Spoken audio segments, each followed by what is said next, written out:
Welcome back to Case of the Sunday Scaries. I'm Elyse. And I'm Annie. And Merry Christmas and Happy Holidays. Merry Christmas. Merry Watch Christmas. we get copyright. Right. We do not own the rights to that song. There's our little disclaimer. We do not. C with a circle around it. TM. This is coming out on Christmas Day. So I hope you guys are having a wonderful holiday, whatever holiday it is that you celebrate. Do you have anything that your family does every year? I always go back to Indiana. In my whole 29 years of living, there's only been 1 year I have not made the travel back. It was last year, and I cried the whole day because it was just horrible to me. I think just being around family is our number one tradition. What's yours? Well, it's not as easy to get to Alaska Right. in winter. My dad sent me a video of him snow plowing, and they've gotten like just record amount of snow this year. But I guess I can actually say this. When you guys are listening to this, I will be driving to Nebraska to visit my sister and completely surprising her. So I will be walking in Christmas Day. And I'm very, very excited because now we only live, I think it's like a 6-hour drive apart. So me and Gracie, the cat's going to stay back because cats are pretty self-sufficient and he is terrible to travel with. We'll have to talk about, that was almost a true crime story when I had to Bruce? fly with him. Oh, Yeah, gosh. that's a story for another day. We're talking about holiday stories. But I will be, as you guys are listening to this, perhaps walking in to surprise my sister and her husband and stepson. So I'm really, really excited about that. So maybe that will be a new tradition. But the tradition that sticks out the most to me is we ate lasagna on Christmas. Lasagna? Yeah, I've never heard of anyone doing that. I haven't And either. It was the only time of year that my mom made it because obviously it's kind of a tedious dish to make. And now I've adapted it and made like my own with zucchini noodles. Yum. So I will be probably making that and bringing that along with because I don't know what she's having, but Christmas to me is not Christmas without lasagna. We're not even like Italian. I don't know how that became a tradition. I love it. You got to carry that on. All right, favorite holiday song. Oh, Mariah Carey. All I Want for Christmas Is You. Typical, Annie. I know, I'm typical. basic. What's yours? Yours is going to be something extravagant. I can feel it. No, not extravagant. I love Mary Did You Know, especially the Pentatonics version. Oh, that one gives me goosebumps. Their voices are stunning. I do still love a little NSYNC Christmas album. Gets me hyped for the holidays and like decorating a tree. And then, favorite Christmas thing that you don't have to feel guilty about eating in great quantities around the holidays. My mom, so my dad's side of the family is Slovakian. So my mom has now made nut roll every year, which is like a little pastry, homemade dough, really good ground up nuts. I think that's it. It's not super sweet or like... it's more savory, isn't yeah, it? Yeah, it is savory. But it's so Rosemary. fun because she only makes it once a year. So she makes like 20 rolls and I put some in my suitcase. I'm like, these are coming with me. And I freeze them. And then I have like a little bit of holiday cheer throughout the year. What's yours? Oh, I love that. Probably my grandma's molasses cookies. I'm not a big, overly sweet person. I don't do pie. I'm not a huge pastry person, but those have the perfect balance between a little bit of spice and all the kind of holiday flavors, ginger and cinnamon and clove and all the yumminess. And then I just need to put a little scoop of vanilla ice cream in between 2 of those warm cookies. My mouth is watering. Yeah. Maybe we'll do a trade-off. I love that. You bring me a nut roll, I'll make you some molasses cookies. Also, Elyse, I love my TikToks. Oh boy. I just saw a TikTok that said, if you always crave sweet things, you have a parasite. And I always crave sweet things. And that molasses made my mouth water. I'm like, the parasites, it's not me, it's the parasite. Annie, I think there's an entirely different reason why you might be having some sugar craving. I think so. Real quickly, for those of our listeners who don't know, I am with child. I didn't know you were going to say it. I am. It's kind of funny because I was talking to Derek a few months ago and I was like, isn't it weird? There's like a spine in my belly, like a bag of bones. And he was like, can we never refer to our child as just like a bag of bones in your belly? I was like, okay, fair. Went a little off a limb on that one. Okay, well, now that you're saying it, I have to tell you guys, Annie and I were having our little business meeting. Her husband was helping install some lights for the podcast studio, and she just waits to the end of me rattling off all these things that we need to do, what cases are coming up, just business. She goes, well, I have some news, quietly. And immediately Elyse looks at my belly, and I'm wearing this like Sherpa that's covering my whole body. She's like, we're going to have a little Case and Sunday Scaries, baby. And she goes, I'm making a onesie. And it felt like that Shrek, whatever Donkey goes, and in the morning, I'm making waffles. Was so excited. I think I cried. Now that you said that, Annie will, against her will, be taking a little maternity leave. We are going to be pre-recording a lot of episodes. We're working on that now, but she needs some time home with baby. And I will just be doing interviews and talking about cases on my lonesome. I love it.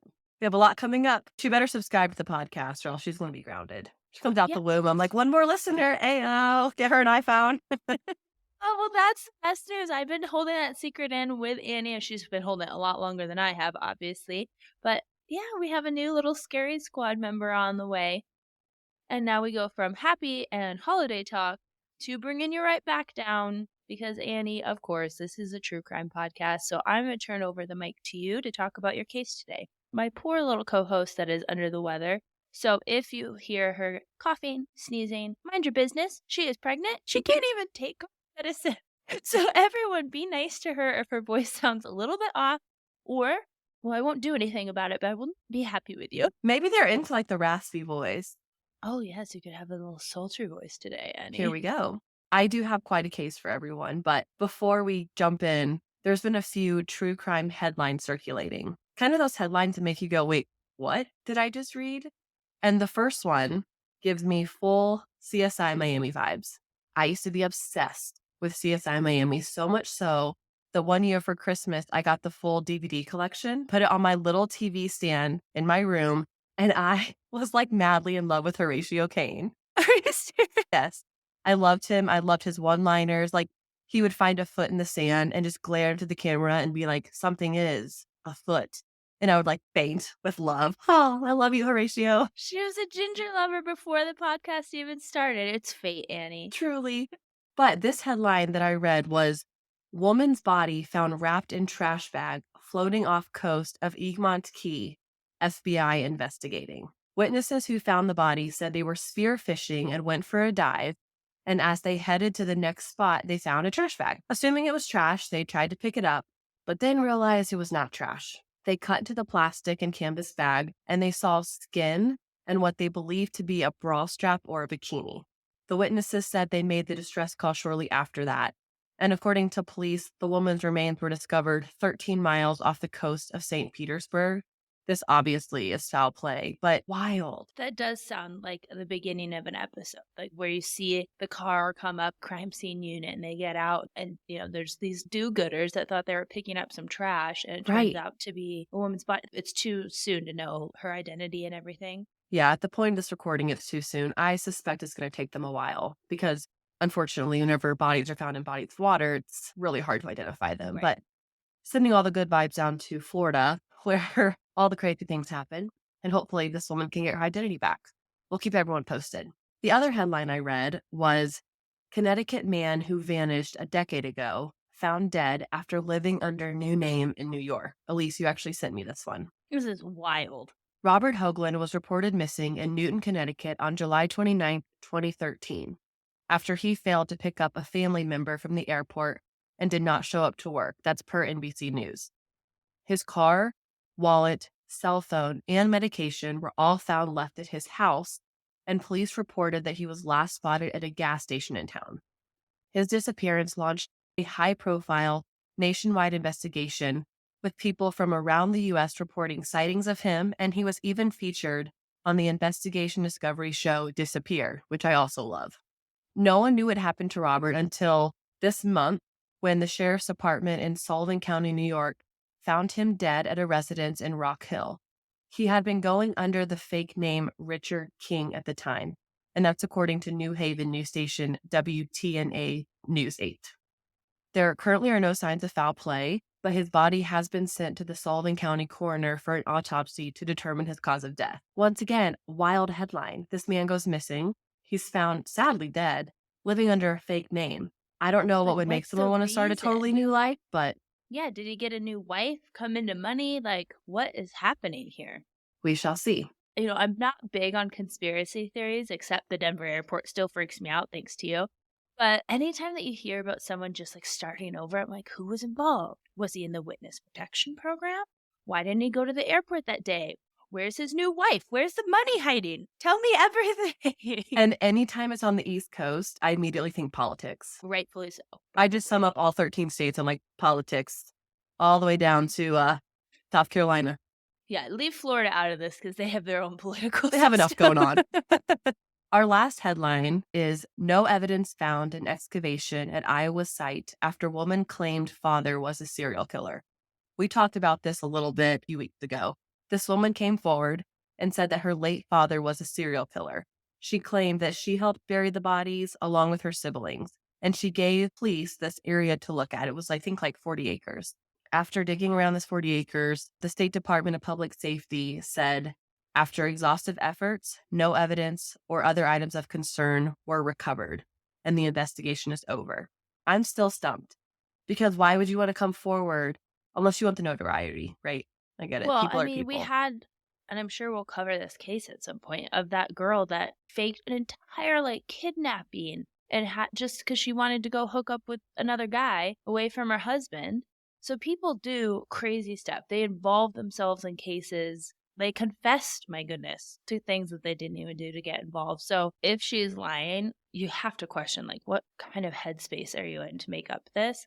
But also, how much money is she going to owe? I didn't even think about that. The cost of an excavation to have people and police officers, and I don't even know what the people are called, not even just crime scene people, but like anthropologists and all that have to be present to make sure they're sifting through all this dirt and stuff properly. Can you imagine the cost of this? Because you hear when a child goes missing, it could cost millions of dollars in the searching and everything else. So I guess I hope she is lying because I hope there's not a serial killer and bodies that have gone unidentified, but also for her sake. Therapy is a lot cheaper than what you're about to be paying. Oh, yeah. And I remember reading the articles that said that if it were true, he supposedly killed like 50 people.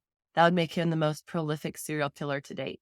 I don't know. I'm still kind of like, maybe she said the wrong location on accident. Like if she really was a kid, easy to forget, but we'll keep everyone posted because that is just wild. I mean, she said her siblings. Yeah. One sibling came out and said they were pretty mad about it, that she involved them. Oh, yeah, that's not good. Uh-uh. Well, we need to follow up on that because, I mean, they said it's closed, but now I want to know if she's going to face any legal action for all those man hours and equipment and everything else. If this was all fabricated. You know, I'm not big on lie detector tests, but in situations like this, I think they're smart. At least you have like a starting knowledge of suspicious. This sounds really suspicious. Put her on the lie detector. Yeah, we'll see. We'll keep everyone posted throughout our episodes, of course, but also our Instagram handle at a case of the Sunday Scaries. We say it every episode. You're probably sick of hearing it by now, so I'm just going to jump into our case.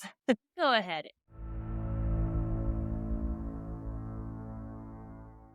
The case I am covering today is about an East Coast teen named Karen Stitt, who had recently moved from Pittsburgh, Pennsylvania to sunny California to live with her father and brother. Karen was 15 years old at the time of this awful crime. She was a Leo, and from what I've read, she was a Leo through and through. Vibrant, confident, big-hearted.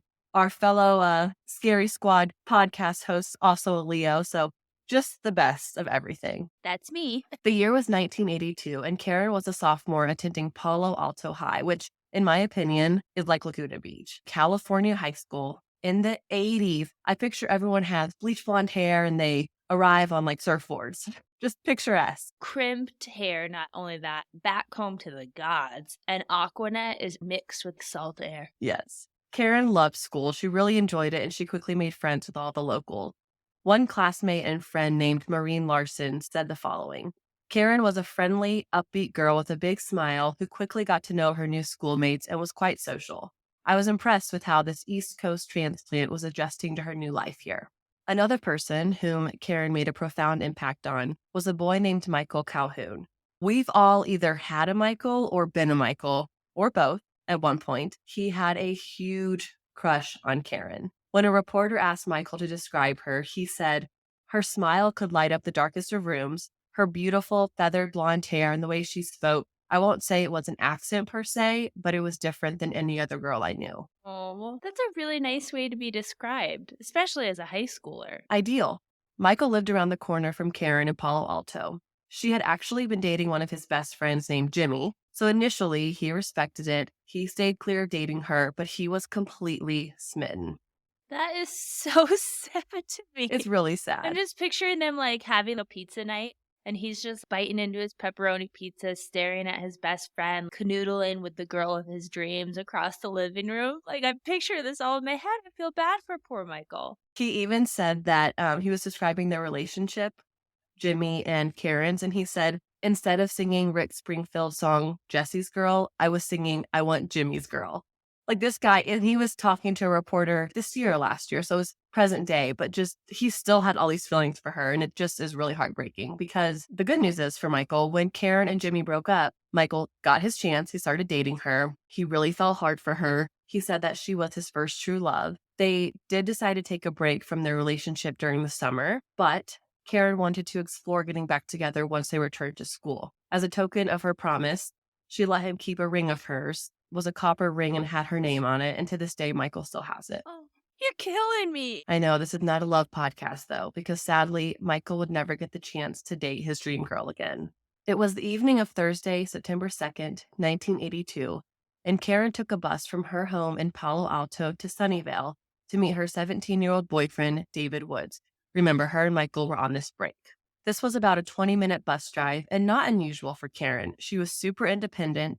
She had that East Coast street smart, so even though she was 15, this was not out of the ordinary. Well, plus, this is the 80s. Yeah. The two met between 8 and 9 p.m. at the 7-Eleven before heading to nearby Golfland, then a stroll to nearby Ponderosa Elementary School.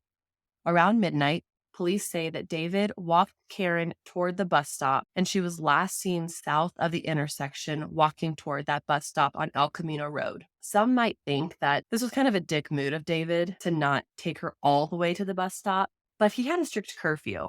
I was one of those kids with a very strict curfew, and at that point in your life, just getting home, like, on the dot is so important. It kind of becomes your everything. So I understand why David would just be like, okay, I'm seeing you walk. You're good. I'm going to get into my car and panically drive home. Right. I have found no evidence that Karen was reported missing that night after making it home. This happened in the 80s, so it makes it a little bit trickier to kind of track down those details. But what we do know is that at approximately 10:45 a.m. on September 3rd, the following day, Stephen Bound, a truck driver, was making a delivery to the Woolworth Garden Center.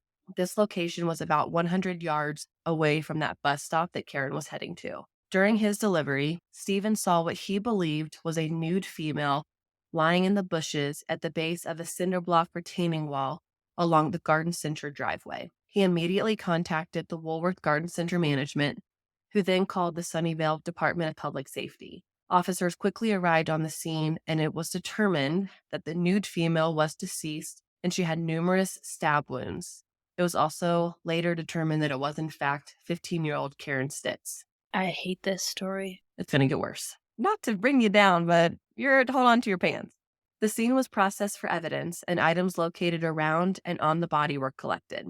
Karen's wrists were bound behind her back with what was later determined to be her own shirt. A dark leather jacket, also confirmed to belong to Karen, was tied around her left ankle. There was a bloodstain found on top of the cinder block wall just above her body, and the medical examiner conducted Karen's autopsy. And while doing that, he collected vaginal swabs from her and identified a total of 59 stab wounds. That's personal. That has to be personal. That's overkill. My exact thought. These 59 stab wounds were on her neck, chest, abdomen, and back. The neck stab wounds punctured her larynx, trachea, and esophagus. 18 of the chest stab wounds perforated Karen's heart, and 10 perforated her lungs. The medical examiner did determine her cause of death to be stab wounds to the neck and chest. It was also discovered that she had been sexually assaulted. There was semen found on her body. A review of the crime scene photos and videos showed that leaves and dirt around her feet had been disturbed and kicked. And this is suggesting that she was alive when her body was left there. She was literally fighting for her life. After that many stab wounds? Oh, It's this poor girl. unfathomable, This truly. Poor girl. Along with these details, it appeared that her murder was committed while the perpetrator was engaged in the commission of a kidnapping. This might not seem super significant, but in California, it allows the suspect to be hit with additional charges. So we have sexual assault, the murder, and the kidnapping. Because she's underage, right? Yes. Got it. Okay. What they are thinking happened was that Karen was walking back to the bus stop. David left, someone then attempted to kidnap her, and perhaps she began putting up a fight. This is when she was sexually assaulted and murdered. It's a bit shocking to me because I mentioned that the crime scene was 100 yards away from the bus stop and from this location for the delivery driver, but there is a white truck involved, and I'll get into that in a little bit. Like you said, Elise, this crime feels so personal to me. We hear a lot of times that when the perpetrator knows the victim, it's always overkill. It's a messier crime scene. My first thought while reading it was, oh, the suspect knows her and knows her pretty well. Absolutely. I'm going, let's go talk to the new boyfriend. Ding, ding, ding. Doing their due diligence, investigators focus on the last person who saw Karen alive, 17-year-old David Woods. David is immediately looked at as a suspect, both by law enforcement, but also by the public, especially those close to Karen. Remember, they were both in high school, they were young, they ran around the same friend group, and it was public knowledge that they both were on a date that night. Even though he was considered a suspect and person of interest, investigators could never gather enough evidence against David to take him to trial. I talked about semen. Just so that I'm understanding this kind of geographical area, do we know how long this bus ride would be from her hometown to see this new boy? 20 minutes. And they both attended Palo Off. They both attended the same high school. I see. Okay, I must have missed that part because I was thinking like if these are two totally different towns, but if they're going to the same high school, running around the same people, then that would make sense that people were aware that they were on a date. For sure. Good question. Good question, student Elise. So I talked earlier about how there was semen and blood found at the crime scene, but this was the 80s. DNA testing was in its infancy, so the case goes cold. David was officially ruled out as a suspect in the early 2000s when investigators sent those samples of blood and semen found at the scene and on Karen's body to a lab who was using brand spanking new DNA technology and equipment, and they were able to fully clear David of any involvement. It helps David's case. It does not help Karen's at all. After clearing David, the DNA profile from the cinder block wall and the victim's jacket was entered into CODIS, and no matches were hit. So if you don't know what CODIS is, it's the FBI's DNA database. Anytime a crime happens, they can upload whatever DNA they have. And the first goal, I think, always is to get a hit. The second goal is at least it's stored somewhere so that in the future, if that perpetrator commits a crime, then they could potentially get a hit later. A lot has happened over the past 40 years. For one, Karen's father. I just felt really old when you said the 80s were 40 years ago. It's hard to believe. It's already 2022. I know this is almost the new year. It's almost 2023. Oh my goodness. But one of the sad things that happened over the past 40 years was that Karen's father and oldest sister both died without ever finding out what happened to the daughter. And one positive thing that's happened over the past 40 years is changing technology. We talk a lot about it on the podcast, particularly when that technology pertains to DNA. And this can perhaps bring a cold case back to life. Do you see where I'm going here? Wait a minute, Annie. It's not a cold case, baby. Nearly 40 years after Karen's murder happened, on August 2nd, 2022 of this year, her aunt received a call from Sunnyvale Police Detective Matt Hutchinson. He was on the Hawaiian island of Maui and informed the aunt that they had just arrested a man who was believed to be the man who abducted, sexually assaulted, and brutally killed Karen. Can you imagine getting that call? No. I think at some point, again, I've never been in this situation, but at some point, you would almost just give up hope that anything's going to come of it. You lose the hope that she's ever going to get justice or that you're ever going to have closure in this case. So to get that call, I bet it was just incredible. It was incredible for Karen's aunt. If you tell me that this was Michael, I'm going to absolutely quit this podcast. It's not Michael. He's love struck. The man arrested was named Gary Jean Ramirez, and he was living on the island of Maui. That piece of information infuriates me because not only did he allegedly kill this 15-year-old, he went on to live in freaking Hawaii. And he got married twice. Yeah. And he has 2 daughters. He truly lived his life like nothing happened. Meanwhile, Karen is gone and her family is shattered. Gary's brother, Rudy, did an interview with the Bay Area News shortly after Gary was arrested, and he gave a little bit of background into their lives. Gary and Rudy grew up in a dysfunctional family, his words, not mine, in Fresno, California, and they had 2 brothers. So in total, there were 4 boys. Gary was described as being the favorite son. He was not violent. He wasn't any kind of dysfunctional delinquent. His brother said that he would never even hurt a fly. Gary joined the Air Force and lived a pretty normal life. He has no known priors of any kind of criminal record. He has never even been busted for shoplifting, nothing like that. That's something that you don't hear every day. No, you always hear like that there was some indication, something that happened. They're burning ants with a microscope. They're doing something, even on like the most minute level. And this guy was just little church boy, it sounds like. Yeah, that's what his brother made him out to be, and like I said, no criminal background or record. He moved to Maui in the late 1980s, a few years after Karen's murder. When he was arrested back in August, police knocked on his door. He opens it. The only thing out of his mouth was, "Oh my gosh." He appeared shocked, and he's now 75 years old. So if he did do this, he would have been around 35 years old at the time of Karen's murder. What a piece of shit. I want to get into why Gary is suspect number one because how he's connected to this crime is very similar to the Golden State Killer and how Joseph D'Angelo was connected to his crimes decades after they happened. The main hero in this case is a man named Detective Matt Hutchinson. He's the detective who delivered the news to Karen's aunt that he had Gary in custody. Detective Hutchinson grew up in Sunnyvale, where Karen met David that night. He grew up being somewhat familiar with the case. The case is actually older than he is. It's an almost 40-year-old cold case, and the detective is 38. But when the case was reopened in 2014 by the district attorney, it caught the attention of Detective Hutchinson, and he made it his whole mission to crack the case and put someone behind bars. The detective teamed up with a genealogist. If you're not familiar, a genealogist is a person who specializes in tracing lines of family descent. We talk a little bit about this in our mini-sode over cases cracked by DNA technology. In evidence, there was a good amount of DNA. We have the blood from Karen's leather jacket, the blood found on that 4-foot cinder block wall, and there was semen. While the DNA is being looked at and tested, which is not a quick process, I learned, the detective was doing his own work on the side. He heard from a source, which is not disclosed anywhere. That source is completely a private person. No names are listed, anything like that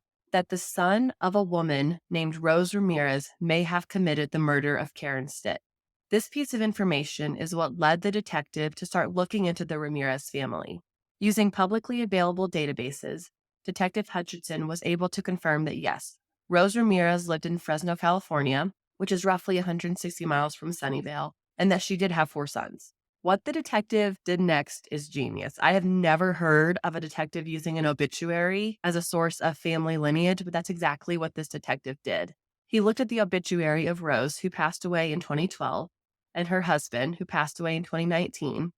And these obituaries not only named the 4 sons, but also named the grandchildren. This really expedited the investigation because he now has names. And I mean, the obituary piece is just wild to me. He's a good detective. That's so smart. Last year in 2021, Detective Hutchinson used law enforcement and once again, publicly available databases and confirmed that all 4 male sons of Rose were still alive. None of those 4 sons had DNA profiles in CODIS. I think that probably sparked some hope because you could quickly dismiss the sons if they all had records and none of them matched the DNA that was in there. But to hear, like, okay, they're alive. She did have 4 sons, so that source of information was correct with one thing, and there's no DNA. It's kind of hopeful. Detective Hutchinson then starts to work to determine which of the 4 sons could have committed the crime. 2 were quickly dismissed. Not really sure why. I'm guessing that they weren't in the area at that time, but that's just my opinion. And that left 2 possibilities, Merrick and Gary. Detective Hutchinson wasn't able to rule out Merrick, so he focused his attention on Gary, and he was hoping to either, number 1, rule him out as well, or number 2, match him to the crime. I have to pause here. So, Elyse, if we're trying to find out information about someone, where's the first place that we go to look? Their garbage can. No, social media. Elyse is just creeping in these dumpsters. Like, I gotta find information. The trash. Not where I thought we were going with that. I meant that so wholeheartedly too. I'm like, that's help, dude. You get the DNA, you get You have some your detective tax hat on. information. Yeah. Yes, social media. I'm also good at creeping people on that. And that's exactly where Detective Hutchinson went. He went to Facebook and he found a grandchild of Rose. Think back, that obituary listed all those names out. And he somehow got her to submit a sample of DNA. I'm not sure how. I think there's one of 2 options. First, he could have said, I'm trying to clear your family. Could I have some DNA? Second, he may have said, listen, there's this cold case happening and it might match someone that you know. Can you help me out? Either way, he was convincing because she did How it. would you respond to that? If someone called you, and I mean, they're not gonna give a ton of information away, I would imagine. I'd say, "Get a warrant." I've been waiting to use that line my whole life, Elise. Almost goody two shoes is like just over here waiting to be a criminal. I, like, want someone to come ask for my DNA. You're not getting it. I can't imagine. Let's say you submitted. Could you imagine the holidays after she did this? She's just looking at everyone like, "What did you do? What did you do?" Well, glad you brought that up because this was a hit. He hit the gold mine when he asked this particular grandchild for her DNA because it said that her biological father's DNA was a very strong statistical support to what they had in CODIS. Here's what's even wilder. Do you know the chances of Detective Hutchinson picking a person with a DNA profile that matched what they had in CODIS? Like 1 in a million, 1 in a trillion? Oh, I'm sure it's even more an obscene number than that. It's 1 in 24.1 septillion. What the heck is septillion? That sounds like San a dirty little centipede. It sounds like a reptile, it does. Santa Clara County District Attorney Barbara Cathcart said, "The probability of selecting an unrelated individual from the population at random that has this DNA profile is 1 in 24.1 septillion. There, of course, are not that many people on the planet. How many zeros is that? I don't know, but I gotta look look it this up. up. How many zeros are in a sept?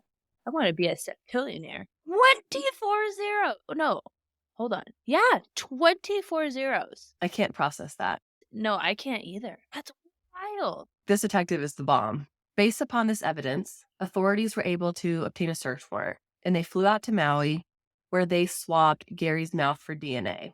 That night, a different Sunnyvale detective personally flew back to San Jose. He's like, "This is my sample. This is my baby. I am taking this back to the lab." And at about 2:30 a.m. that morning, the crime lab confirmed the match. Detective Hutchinson recalled opening the email with the DNA match. He said, "I wanted to scream, but I couldn't because I didn't want to wake up the hotel. So instead, he took a moment to reflect and he opened up his laptop. He clicked on the photo of Karen and he said, 'We did it.'" At this point in the investigation, the case relies almost solely on that DNA evidence, which the cold case prosecutor says is overwhelming. So let's kind of take some steps back. They found the DNA at the crime scene. They loaded it up into CODIS, no hits. They get the daughter's DNA. It says, your biological father most likely did this. They fly to Hawaii. They swab Gary's mouth, and it matches what's in CODIS. The fact that this guy was living on Hawaii, like he thought he flew the country. He is like peace. Annie, I hate to tell you this. Hawaii is part of the United States. And pregnancy brain. He started a new life on America. The thing that is so wild to me too about this is there could have been so many little things where they wouldn't have gotten this answer. If he had a twin brother, if one of those four boys was a twin of his, I didn't even think about that. if the only thing connected is DNA, now you have two suspects that you can't whittle down after 40 years any more evidence than that, unless one was out of the country in Hawaii. But my mom's gonna kill me for that one. Is Alaska part of the United States? Just Yes. wondering. Okay. Hard yes. Perfect. Puerto Rico? Yes. I need to go back to my study geography. Math and geography, not my strong suit. But it's just wild that so many little things, if the girl hadn't given her DNA, there's no way on this one little letter that he would have gotten a warrant. I don't think so. I think it'd be too circumstantial. Yeah. Or I could write the police right now and say Annie was the person that committed this crime. And I'd say, That's "Get a not enough warrant." to do. She says get a warrant. So, yeah, that is incredible. It's going to be really hard, I think, for Gary's defense team to make a case for him because he's now 75 years old. His DNA was found. I read so many articles talking about his bad hip. It said it actually caused him to shrink 5 inches. I'm like, cool. You have a rotten hip. You're a rotten person if you did this. I could care less about the health of your body. I get that you're old, Gary. Robert Baker and Detective Hutchinson, who both worked together on the case, did confirm that Gary spent time in the Bay Area in the 1980s when Karen was killed. So that also helps their case. Earlier, I mentioned this white truck kind of in passing, but Oh, yeah. they're looking for tips around this truck to further corroborate the case. But witnesses did say that they saw it near the crime scene back in 1982. So if you have a memory of that, let law enforcement know. I wonder if couldn't they pull like DMV records for all of the truck of that specific, They're probably working on that, or I just would think. what was registered to him and his family at the time? Yeah, good call. Karen's aunt was absolutely floored at this arrest, and she was very vocal about it. She said Karen was a tomboy who grew into a lovely young woman. She could have had anything in life, but we will never know who she would have become because Gary Ramirez stole her life. With this closure, we hope to be able to move forward in a positive way. I can't not talk about Michael. Okay, before I talk about Okay. Michael, you know what's bothering me about this case? Huh. That if this man did such a violent crime, like how many times did you say she got stabbed? 59. That is wild. And that's a prolonged kill. Like you can't do that in 3 minutes. It just makes me wonder what else might he be tied to because we all know, yes, he got married, yes, he had kids, all this stuff. That does not matter. A lot of people do that that are horrible, horrible people. But I don't know. That doesn't sound like a one off because normally that would be like something so personal and rageful and vindictive. And yet, this is supposedly the first time he has ever been in trouble in 75 years. I thought that was super odd as well because you don't go from like not hurting a fly to viciously killing a 15-year-old walking to a bus stop. And in such a personal and drawn out way. 59. Detective Hutchinson actually made a comment saying that they are looking at other crimes because he has the same thought as us.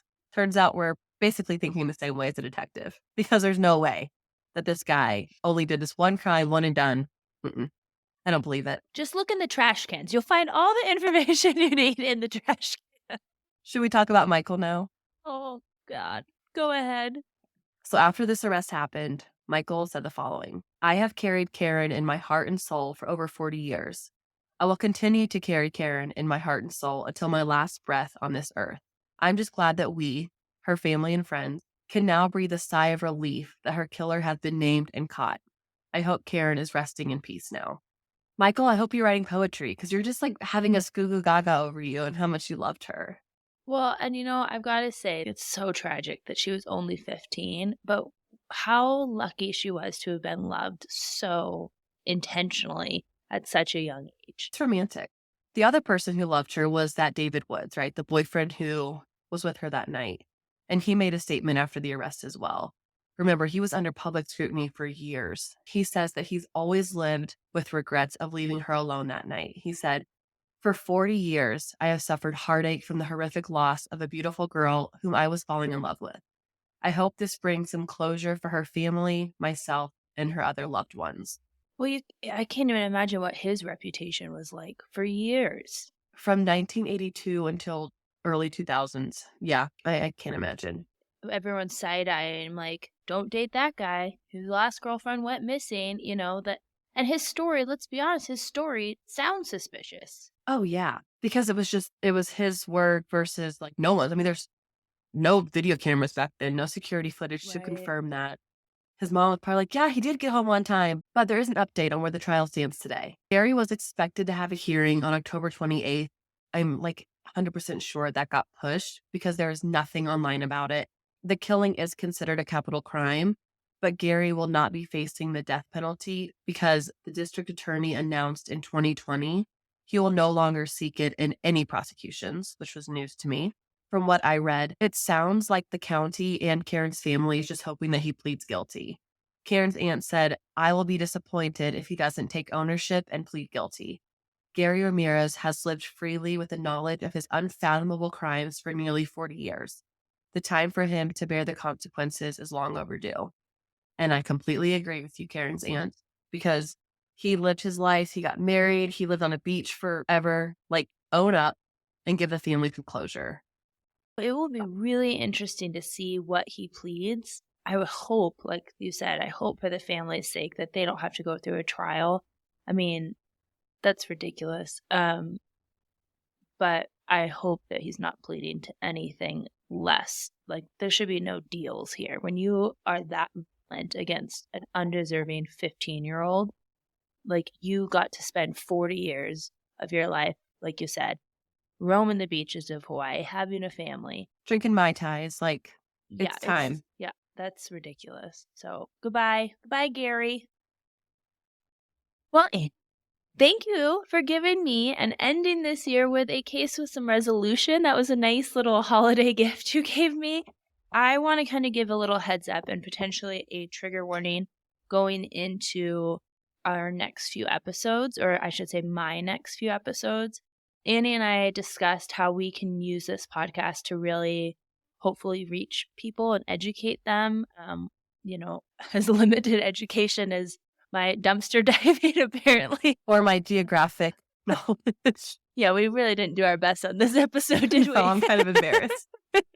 But we want to use this as a tool to not only share these victim stories, to get the word out about missing people, but where it's appropriate to offer some resources and some help to help prevent some of this stuff from happening, or to recognize if some of these behaviors are worrisome in your own life. With that said, I am starting a 3-part series. So far, it's 3 parts, but we all know I get a little wordy. And we are starting the year off with that episode. If you are someone that has gone through a abusive relationship in any form, it might be a little bit triggering of a series, but I think it is one that I hope people will tune into. I'm going to be starting off the year sharing my story. About 13 years ago, I was in a very coercive and high control abusive relationship that escalated to stalking and harassment. And for the first time, I'm going to share most of the story. Some of it I'm going to keep to myself and to my therapist. But I hope you guys listen to it. Our goal through this is to not only share my story, share a girl named Molly's story that unfortunately did not have a happy ending, and then to have some professionals come on and talk to us about this and what you can do if you find yourself in these situations. So be ready for that. It's going to be a little heavy one. If you wake up on New Year's Day, you have a little hangover, you have the little hang anxiety, maybe skip it. And if you're not, you can just cry with me throughout the episode because we did already record it and it was a little bit emotional for me. But I do hope that you guys listen, and we will see you in 2023. But as always, until then.